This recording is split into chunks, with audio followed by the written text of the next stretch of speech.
오늘 우리가 함께 나눌 하나님의 말씀은 이사야 21장, 22장 말씀입니다.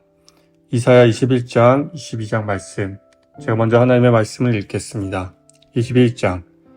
해변, 광야에 관한 경고라.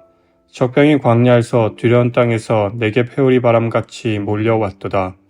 혹독한 묵시가 내게 보였도다. 속이는 자는 속이고 약탈하는 자는 약탈하도다. 엘라밈이 올라가고 메대에 에워싸라. 그의 모든 탄식을 내가 그치게 하였노라 하시도다.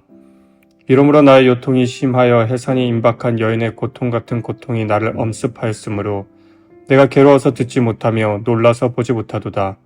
내 마음이 어지럽고 두려움이 나를 놀라게 하며 희망의 소광이 변하여 내게 떨림이 되도다. 그들이 식탁을 베풀고 파수꾼을 세우고 먹고 마시도다. 너희 고관들아 일어나 방패에 기름을 바를지어다. 주께서 내게 이르시되 가서 파수꾼을 세우고 그가 보는 것을 보고하게 하되 마병대가 쌍쌍이 오는 것과 나귀떼와 낙타떼를 보거든 귀 기울여 자세히 들으라 하셨더니 파수꾼이 사자같이 부르짖기를 주여 내가 낮에 늘 망대에 서 있었고 밤이 새도록 파수하는 곳에 있었더니 보소서 마병대가 쌍쌍이 오나이다 하니 그가 대답하여 이르시되 함락되었도다 함락되었도다. 바빌론이여 그들이 조각한 신상들이 다 부서져 땅에 떨어졌도다 하시도다. 내가 짓밟은 너여 내가 타작한 너여 내가 이스라엘의 하나님 만군의 여호와께 들은 대로 너에게 전하였노라. 두마에 관한 경고라. 사람이 세일에서 나를 부르되 파수꾼이여 밤이 어떻게 되었느냐 파수꾼이여 밤이 어떻게 되었느냐. 파수꾼이 이르되 아침이 오나니 밤도 오리라. 내가 물으려거든 물으라. 너희는 돌아올지니라 하더라. 아라비아에 관한 경고라. 드단 대상들이여 너희가 아라비아 숯불에서 유숙하리라. 대마 땅의 주민들아 물을 가져다가 목마른 자에게 주고 떡을 가지고 도피하는 자를 영접하라. 그들이 칼날을 피하며 뺀 칼과 당긴 활과 전쟁의 어려움에서 도망하였음이니라. 주께서 이같이 내게 이르시되 품꾼의 정한 기한같이 1년 내에 게달의 영광이 다 쇠멸하리니 게달 사슴 중 활 가진 용사의 남은 수가 적으리라 하시니라. 이스라엘 하나님 여호와의 말씀이니라. 22장. 환상의 골짜기에 관한 경고라. 내가 지붕에 올라가면 어찌함인고 소란하며 떠들던 성 즐거워하던 고을이여 너의 죽임을 당한 자들은 칼에 죽은 것도 아니요 전쟁에 사망한 것도 아니라. 너의 관원들도 다 함께 도망하였다가 활을 버리고 결박을 당하였고 너의 모든 도망한 자들도 발견되어 다 함께 결박을 당하였도다. 그러므로 내가 말하노니 돌이켜 나를 보지 말지어다. 나는 슬피 통곡하겠노라. 내 딸 백성이 패망하였으므로 말미암아 나를 위로하려고 힘쓰지 말지니라. 환상의 골짜기에 주 만군의 여호와께로부터 이르는 소란과 발핌과 혼란의 날이여 성벽의 무너뜨림과 산악에 사무쳐 부르짖는 소리로다. 엘람 사람은 화살통을 메었고 병거 탄 자와 마병이 함께하였고 기르 사람은 방패를 드러냈으니 병거는 내 아름다운 골짜기에 가득하였고 나병은 성문에 정렬되었도다. 그가 유다에게 덮었던 것을 벗김에 그날에야 내가 숲을 곳간의 병기를 바라보았고 너희가 다윗성에 무너진 곳이 많은 것도 보며 너희가 아랫못에 물도 모으며 또 예루살렘의 가옥을 개수하며 그 가옥을 헐어 성벽을 견고하게도 하며 너희가 또 옛못의 물을 위하여 두 성벽 사이에 저수지를 만들었느니라. 그러나 너희가 이를 행하신 이를 앙망하지 아니하였고 이 일을 옛적부터 경하신 이를 공경하지 아니하였으라. 그날에 주 만군의 여호와께서 명령하사 통곡하며 애곡하며 머리털을 뜯으며 굵은 배를 따라 하셨거늘 너희가 기뻐하며 즐거워하며 소를 죽이고 양을 잡아 고기를 먹고 포도주를 마시면서 내일 죽으리라 먹고 마시자 하는도다.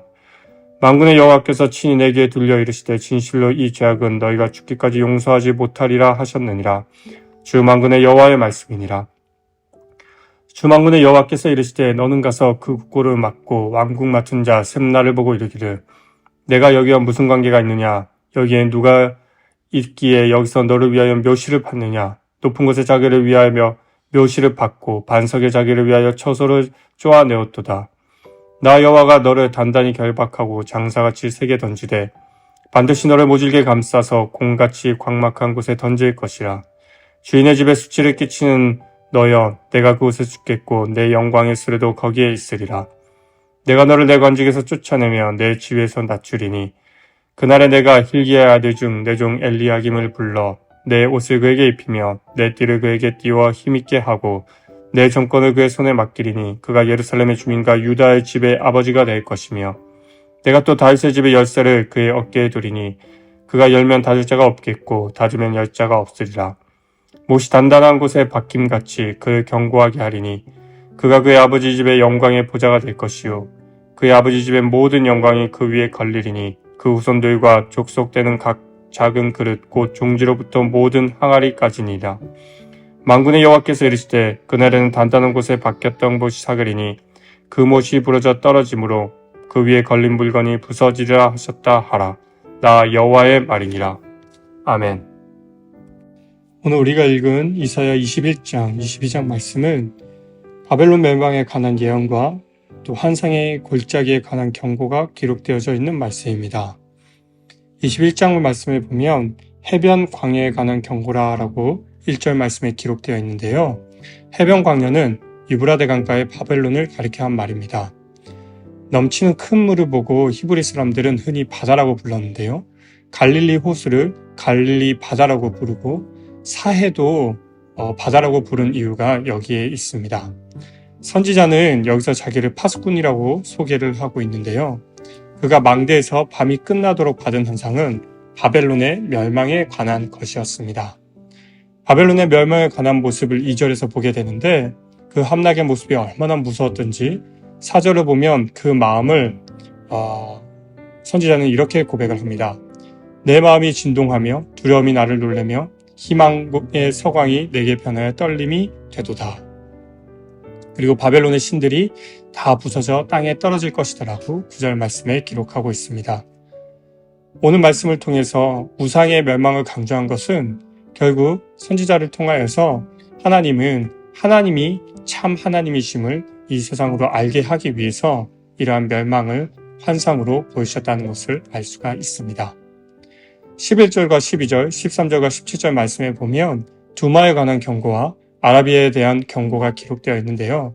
두마는 곧 에돔 땅을 의미합니다.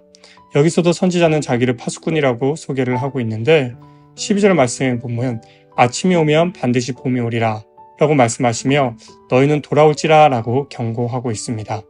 에돔 땅을 향해서 돌아오라라고 경고를 하고 있는 것이지요. 심판과 경고의 메시지에도 불구하고 하나님께서는 끊임없이 돌이키기를 원하시는 그 사랑의 마음을 우린 선지자의 예언을 통해서 엿볼 수가 있는 것입니다. 13절, 17절에 기록된 아라비아에 대한 경고도 마찬가지입니다. 13절에 기록된 드단 대상, 14절에 기록된 데마 땅, 16절에 기록된 게달의 영광이란 말은 그들이 모두 아라비아 광야에 사는 민족들을 의미하고 있는데요. 선지자는 그들에게 전쟁의 무서운 날에 도망해 오는 자들을 영접하라 라고 기록을 하고 있습니다.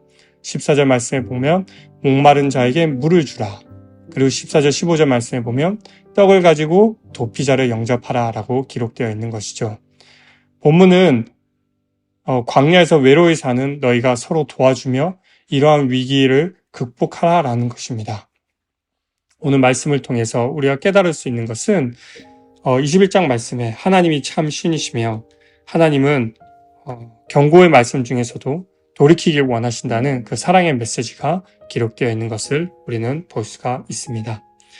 22장 말씀은 환상의 골짜기에 관한 경고인데요. 이것은 예루살렘을 가리킵니다. 거기에도 파수대가 있었고 선지자들이 그곳에서 이상을 보게 됩니다. 환상을 보게 되는 것이지요. 예루살렘은 산으로 둘려 있었는데 그러므로 여기서 골짜기라고 표현을 하고 있습니다.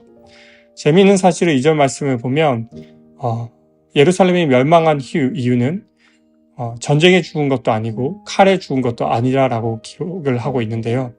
역사적으로 보면 사실 예루살렘은 10월에 포위되어 다음에 4월에 함락되었습니다. 함락되기까지 6개월간도 싸워보지도 못한 것이죠. 그런데 놀라운 사실은 그들이 칼에 죽은 것이 아니라 굶어 죽고 병들어 죽었다라고 예레미야는 기록하고 있습니다.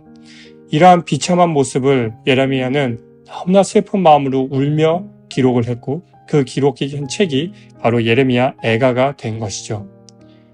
이사야는 예레미야에 앞서서 멀리 환상을 바라보며 이렇게 통곡을 하고 있습니다. 4절 말씀을 보게 되면 그러므로 내가 말하노니 돌이켜 나를 보지 말지어다. 나는 슬피 통곡하겠노라. 내 딸 백성이 패망하였으므로 말미암아 나를 위하려고 힘쓰지 말지니라. 민족의 패망, 민족의 무너지는 모습을 보며 이사야는 마음이 너무나 아팠습니다. 그리고 그 마음을 이렇게 표현을 한 것이죠.